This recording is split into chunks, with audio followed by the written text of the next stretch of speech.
3 for their presentation. We have Aldo, Sam, and Oza today. They're going to present social network analysis and mapping. So let us welcome Group 3. Thank you. Good day, everyone. So at this time, I would like to invite you to see the picture first, to see on how we are, like we not connecting to each other directly. Maybe there's someone that you know that your friend don't know, or maybe you know someone that your friend know, but you don't know that your friends know. You know what I mean? Like this crossing, that's something you will find later on. So this is how we need to enhance that network, that relationship. For what? To gather information, to form a collaboration, and maybe to take an advantage for. So we are Group 3, Samudra Ozas Aldo, with the social network analysis and mapping, transformational impact in engineering organizations, so the case General Electric and Boeing case studies. We will begin with Dr. Nilupa question first. What type of insights would social network analysis mapping, and how to improve the performance, and we should give you the examples. But at first, I will inform you that we actually have the social network analysis tool. This is the list, but I would show you the one of the tools, which is SocialNetV, Social Network Visualizer. So here's the thing. This is Group 3, Aldo, Ozas, and me. Next. This is the Group 1 until 4, which is not connected first. Next. And we have the relation with another person that in this class didn't know, but we in the group know. Next. And also at this rate, I will give you an example only on how all of the group connected to one person in the Group 3, which is Aldo here. Okay, so after that network, this tool will show you on several centrality that will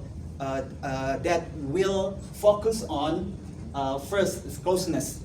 So in this case, we will have the level of the closeness with the person that in the environment itself, only in the environment. Like I said, I give an example, so everyone in the group have a connection with Aldo here. So that's why Aldo will be on the top level of the closeness centrality. Next. Next is information centrality. This is how the information will be gathered from one person and how he will spread it into another person in the environment. Next. This is the agent factor centrality. Why I put this? Because later in the study cases we will inform you on this. But to be simplified, the agent factor centrality is about how direct that your connection is, but it's not direct back. So that's why in this centrality we have the blue color node, which is this person. This person will not have a direct access to Aldo, because previously we put Aldo with Daniel, not Farrell. So that's why I put it in bottom. And the last one is the stress centrality. This is show how the information will be collected to one person only, because this person know everyone, but not connecting to the other person that Aldo known. So that's why he will be the center and will be the most stressful person in this environment. Next. Okay, so I will begin after knowing that analysis. I will continue with the definition. So social network analysis, as you know, is to investigate social structures through networks and graph theory. And it also have benefit.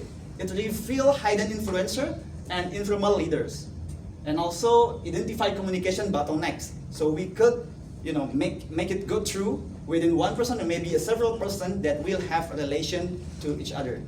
So the other application, despite of the organization, is to knowledge and information sharing, public health, marketing and influence mapping, and also political and international relation. Actually, we already have a personal capabilities as a human capital. But in this case, we would like to have an optimum performance times by social capital, which is the network's resources. Next. Next about social network mapping. From the definition, benefit, and outer application will be the same, but the case is the social network mapping will have the nodes or actors, age, ties, represent the relationship, and also the directionality. because there's not only one direction but also both direction between two nodes or actors. And the highlight on this case, this mapping will have a limitation, which is requires accurate and comprehensive data. If not, then we cannot make a conclusion on how the social network mapping in the environment will be worked. This is to explain how many type of network that we have. First is the dense network, bottom one. It's called the homogeneous people, for example. It's at the beginning for our to have a dense network at first, and then we move into the next as a centralized network, which we have one person as a central to share the information between groups. And the last one is a sparse network. Why is this important? Because we need to have and expand our network from dense to the sparse network. Because of what? Next. Because within that, we could improve our social network. And how is it?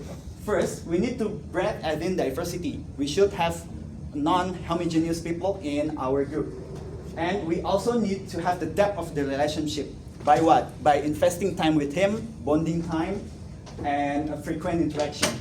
And the last one is to make a structure among network. The ties, the dense network, and also we should have the higher responsibility. We should have sparser network for this higher responsibility, because the objective of the social network is to increase performance when we want to, when we already have the higher responsibility, we will have the more sparser network. So as this in this image, when we in the managing directors, the network will be more sparser, Next. And it could be implied to the department when we do not only stand in our department or team, but we need to jump into another department to make the organization stronger. Next, we go to the study cases, which is Boeing and GE will be represented by Olzas and Aldo. Thank you, Sam. So, we all know that GE is a big global company with more than 100 years of history, and their HR strategy aligns with their business goals, focusing on developing talent, promoting diversity and inclusion, and managing both global and local talents. And they traditionally use a 9-box grid framework and talent pools to identify and grow future leaders. But these formal systems often miss what really drives collaboration and innovation inside the company, the informal networks. So we should use social network analysis. Why traditional models failed? GE faced 3 major strategic issues that traditional org chats couldn't fix. First, critical turbine expertise was concentrated in older employees nearing retirement. And when just a few of them left, entire operations were delayed for months. The second, despite of investing over $1 billion for IoT platform Predix, only around 1 of 10 users adopted it in first 18 months. And the third one, after merging with Baker Hughes, decision-making slowed dramatically from 3 weeks nearly to 3 months due to redundant layers of approvals. And key point is that in all these cases, the formal structure didn't reflect how work was really getting done. After that, the GE company started pilot project, partnered with MIT, and to map the real network of collaboration inside the company. They analyzed over 2 million internal emails, Slack, Teams activity, and also used pre-nominated skill assessment, 360 reviews, degree feedbacks, and tracked workflow data from 127 global projects. This helped to GE identify hidden influences, knowledge brokers, and weak links between departments. And outcome was now GE could see how information actually flowed in company. And after that, despite these challenges, the result was very impressive. Knowledge transfer became 60% faster, adoption of new technologies increased 7 times, and integration synergy saved company more than $200 billion per year, and digital ROI reached 300%. And GE moved from rigid org charts to real people-driven networks, unlocking huge business values. And also, they have some kind of cultural resistance, which I show you. Some challenges. For instance, in Middle East, informal tea break conversations weren't captured digitally, and in Japan, cultural hierarchy affected how people communicated. Many senior engineers stuck to paper-based workflows, and in healthcare unit, privacy laws limited data tracking. Because of these issues, some areas only reached 60% of adoption. As I mentioned before, after they conducted SNA, they reached this kind of outcomes. So Aldo will continue with Boeing case. Okay, thank you, Ozas. I will explain our study case about Boeing. Boeing, one of the largest aerospace manufacturer in the world, has evolved significantly over their 100 years of company.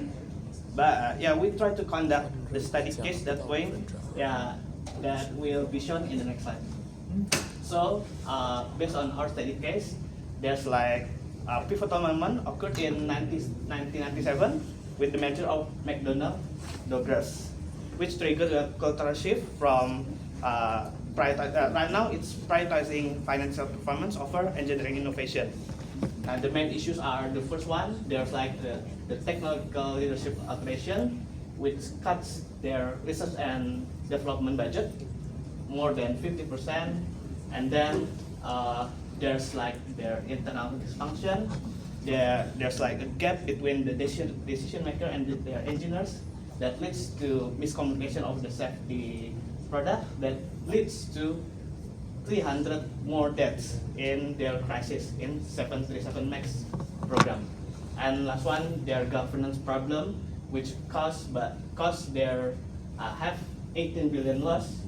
And interesting fact about Boeing right now, they out of their 30 directors they only had 3 aerospace and engineering backgrounds. That's why we try to conduct this social network analysis that will be explained in the next slide. So for Boeing to move from their crisis, they have to we divided in the 4 phases. The first one is they must improve their safety communication. They map out who engineer for advice and approval and make sure that they bypass their safety officer or technical leads. And then, like we had this lecture before, they must uncovering the informal leaders and they have to activate their leaders. And because the difference between McDonnell Douglas and Boeing, they must bridging the cultural divides between financial and technological. And lastly, they can make the change management by enabling organizational change. Next. Now, reflecting from that case, we also reflecting their most milestone, which is the Boeing 777. They have informal network, cross-functional integration, and using digital tools that make the Boeing 777 is the most successful program in Boeing. So we try to compare the Boeing 777 and 737 MAX. We can see much difference, like in Boeing 777 because they're enabling their leaders and engineers between 20 years of 777 operation, they never have a single crash. And we know before people saying if it's Boeing, I'm going. Right now, because 737 MAX, people, if it's Boeing, we're not doing. Something like that. Now, to wrap up our GE and Boeing cases, we divided to the 4 sections, which is the network type. The network type of GE using top-down, and while Boeing using bottom-up with team-driven collaboration. And for our objective, we know G focus on knowledge retention and digital agility, while Boeing prioritize engineering, sanity, and integration. For the tool use, they both use digital, but it's different. And for the outcome, they have different goals, different tools, different approach, yet achieve parental success. Okay? Sorry, 15 minutes time up. So, anyone has a question? All right, keep on the back. Okay, applause for the group 3.